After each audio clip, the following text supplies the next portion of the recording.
Sa real estate investment, marami ang naniniwala na condo daw ang best investment. Pero totoo ba? O mas panalo pa rin ang house and lot sa dulo? Huwag kang basta maniwala sa hype, kasi kapag mali ang napili mo, baka milyon ang mawala sa'yo. Sa video na to, pag-uusapan natin ang house and lot versus condo investment. Alin ang masulit? Alin ang mas panalo? At alin ang mas bagay sa'yo depende sa goals mo. Hindi ito hype. Hindi rin to sponsored content. Straight talk lang para hindi ka maligaw sa pinakamahalagang desisyon sa buhay mo. Saan mo ilalagay ang pinaghirapan mong pera? Unahin natin ang unang tanong ng lahat. Magkano ba talaga ang kailangan para makapasok sa isang property investment? Sa condo, madalas mas mababa ang initial cash out kumpara sa house and lot.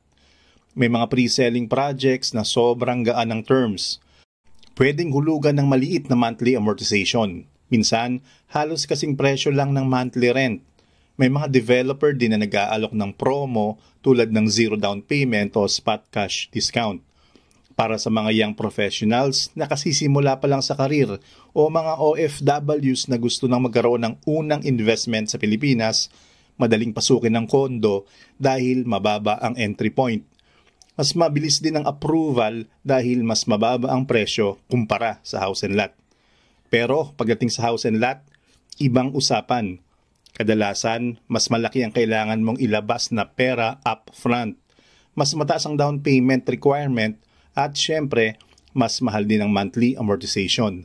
Dahil mataas ang total contract price. Hindi ito madaling pasukin at nangangailangan ng mas matinding financial discipline bago ka makasabay sa hulog. Ngayon, ano ang kapalit? Kapag condo, convenience agad. Nasa city center ka, walking distance sa trabaho, malls, schools, hospitals at entertainment hubs. Kaya kung lifestyle at accessibility ang habol mo, panalo ang condo. Pero sa house and lot, ang kapalit naman ay lupa. At tandaan natin, ang lupa hindi na daragdagan. Usually, nasa labas ng Metro Manila o sa mga developing provinces ito matatagpuan. Mas malayo sa business districts, pero mas malaki ang potential for future development. Kaya dito pa lang, makikita mo na agad. Depende sa lifestyle at budget ang tamang choice. Kung gusto mo ng madali at accessible na entry point, condo makes sense. Pero kung kaya mong maglabas ng mas malaking puhunan ngayon para sa mas solid na pag-aari sa hinaharap, house and lot ang mas matibay na opsyon. Ngayon, pag-usapan natin ng isa sa pinakamahalagang bagay na tinitingnan ng kahit sinong investor. Tumataas ba ang value ng property habang tumatagal? Sa condo, habang bago pa ang building, mataas ang demand. Fresh pa ang amenities, bago ang design at maraming interesado lalo na kung malapit sa business districts. Pero habang lumilipas ang panahon, bumababa ang resale value ng unit. Bakit? Kasi laging may mas bagong project na mas modern ng features, mas maganda ang amenities at kadalasan mas strategically located sa tabi ng bagong infrastructures. Siyempre, mas gugustuhin ng buyer ang bagong building kaysa lumang 10 o 15-year-old condo na kailangan na ng repairs. Sa house and lot, ibang usapan. Totoo, bumababa rin ang value ng bahay habang naluluma dahil kailangan ng maintenance at renovation. Pero ang lupa mismo, iyon ang tunay na asset. Hindi nadadagdagan ng supply ng lupa habang tuloy-tuloy namang dumarami ang populasyon at lumalawak ang urban development. Dahil dito, halos automatic na tumataas ang value ng lupa over time. Ang lupa ang tunay na nagpapalaki ng yaman ng isang property owner sa long term. Isipin mo ito, isang condo unit sa Mandaluyong na binili mo, 3 million 10 years ago. Ngayon, nasa 3.5 to 4 million lang ang resale value. Oo, mas tumaas ng kaunti, pero halos pantay lang din sa inflation. Pero isang lote sa Cavite o Laguna na binili mo ng 1 million 10 years ago. Ngayon, nasa 3 to 4 million na ang halaga. Naging doble o triple ang value sa parehong time frame. Dito mo makikita ang malaking agwat. Kung short-term rental income ang habol mo, pwede ang kondo. Pero kung capital appreciation ng priority mo, walang tatalo sa house and lot. Dahil ang lupa, yan ang asset na hindi mawawala at patuloy lang aangat ang presyo habang dumarami ang tao at nagiging limitado ang supply. Pero teka, hindi lahat ng tao ang priority appreciation o long-term value. Yung iba mas importante ang rental income o cash flow.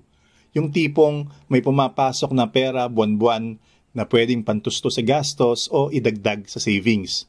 Dito nagiging attractive ang condo investment. Dahil nasa city center ang karamihan ng projects, malapit sa universities, offices, business hubs, at minsan pati hospitals. Laging may market para sa rentals. Maraming tenants ang willing magbayad ng premium para sa convenience ng location. Pwede kang magparent ng long-term lease para sa mga young professionals. O kung malapit naman sa mga tourist areas at business districts, pwede mong gawing Airbnb o short-term stay. Kaya kung mabilis at consistent na cash flow ang habol mo, condo talaga ang mas malakas sa aspeto na to. Sa kabilang banda, ang house and lot ay mas bagay sa family rentals. Natural na mas stable ang demand dito kasi mas gusto ng mga pamilya ang mas maluwag na tirahan. May garahe at may space para sa mga bata. Medyo mas mabagal nga lang ang turnover kumpara sa condo rentals. Pero ang kapalit naman, mas long-term ang tenants. Ibig sabihin, hindi ka palaging naghahanap ng bagong uupa. Bukod pa rito, may flexibility ka. Pwede mong i-convert ang property sa apartment units, dormitory para sa estudyante, boarding house o kahit commercial space kung nasa tamang location. Mas malaki ang puhunan sa umpisa pero mas diversified ang potential income returns. Ang tanong lang ngayon, kaya mo bang i-manage ang property? Sa condo, madali dahil hassle-free.